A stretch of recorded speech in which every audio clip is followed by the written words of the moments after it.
Hello everyone, আসসালামু আলাইকুম। আমি বনানী ব্লগার। এই তো সকালবেলা ঘুম থেকে উঠে পাখির কিচিরমিচির আওয়াজ এত বেশি ভালো লাগছিল, আর এই সুরটা এত মধুর ছিল, এটা বলার মতো না। যেহেতু আমার বাসার স্টোররুমের উপরে পাখির বাসা আছে, আর ওরা বারান্দা দিয়ে স্টোররুমে এসে বাসা তৈরি করে বাচ্চা ফুটায়। তো ডিম থেকে বাচ্চা যখন ফুটেছে, পাখি যখন হাঁটতে শিখেছে, তখন সে এই পুরো স্টোররুমটার ভিতরে হাঁটাচলা করে, দৌড়াদৌড়ি করে। তো রজমনির বাবা স্টোররুমে যে দরজাটা এটা ফাঁক করে রেখেছে, এবং আমি খুব কাছ থেকে ওকে ভিডিও করেছি। একদমই ভয় কাজ করতেছিল না, আমার এত ভালো লাগছিল যে ওরা আমাকে সত্যি অনেক ভালোবেসে ফেলেছে। তো আমি ইচ্ছেকৃতভাবে পাখিকে আর ধরলাম না, কারণ ভয় পেতে পারে আর কি, যেহেতু ছোট ছিল আর মাকে বারবারই খুঁজতেছিল, আর মাও খুব ওর আশেপাশে ঘুরঘুর করতেছিল। তো সকালে নাস্তা তৈরি করব। আমি এখানে ধনেপাতা, পেঁয়াজ, ডিম, এগুলো কাঁচামরিচ সব রেডি করে কেটে নিয়েছি।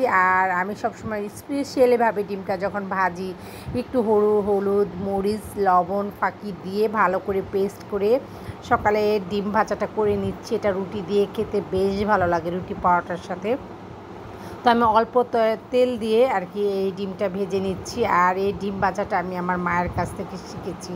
আমি ন্যাচারাল সবসময় ডিম যখন ভাজি, খুব অল্প সময়ের মধ্যে একদম সিম্পলভাবে কাঁচামরিচ পেঁয়াজ দিয়ে ডিমটা ভেজে নিই, কিন্তু আমার আম্মু সবসময় এভাবে ভেজে আমাদের খাওয়াতো। আর এই তো রজমনির বাবা বেশ কিছু মানে 2-3 রকমের মাছ নিয়ে এসেছে। মাছগুলো যেহেতু কেটে এনেছে, আমি ভালো করে মাছগুলোকে ধুয়ে পরিষ্কার করে নিয়েছি। এগুলো এখন প্যাকেট করে ফ্রিজে রেখে দেবো। আজকের ব্লগটা একদম ছোট্টভাবে তৈরি করেছি, কারণ ওরকমভাবে এখন একটু সময় পাই না, যেহেতু মেয়ের পরীক্ষা শুরু হয়ে যাচ্ছে। মেয়েকে নিয়ে অনেক ব্যস্ত থাকতে হয় আমার, আর সংসারে অনেক টুকটাক কাজ থাকে।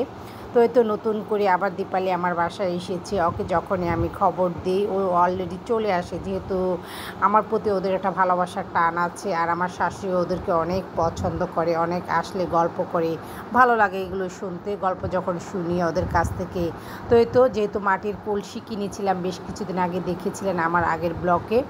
তো এই তো মাটির কলসিটা আমি একটু ল্যাপ দিয়ে নিচ্ছি, মানে সিমেন্ট মাটি দিয়ে একটু মোটা করে লেপে নিচ্ছি, যেহেতু যাতে পানি যখন ভরবো, যাতে পানি ঢালার সময় কলসিটা ভেঙে না যায়, তাই একটু সিমেন্টের মাটির প্রলেপ দিয়ে নিচ্ছি। তো এরপর এটা শুকাতে অনেক সময় লাগবে। আর এই আমগুলো আমাকে ভালোবেসে আপা দিয়েছে, তো আমি তার নামটা বললে ছোট করব না। আমার কাছে ভালো লাগে যখন কেউ ভালোবেসে কোনো কিছু আমাকে দেয় খেতে। আর গাছের ফরমালি মুক্ত আম, এই আমগুলো অনেক মিষ্টি ছিল, কেটে আমরা সবাই মিলে খেয়েছি। তো আজকের ব্লগটা কেমন লাগলো আপনাদের কাছে অবশ্যই লাইক কমেন্টের মাধ্যমে জানাবেন। এখানে আল্লাহ হাফিজ।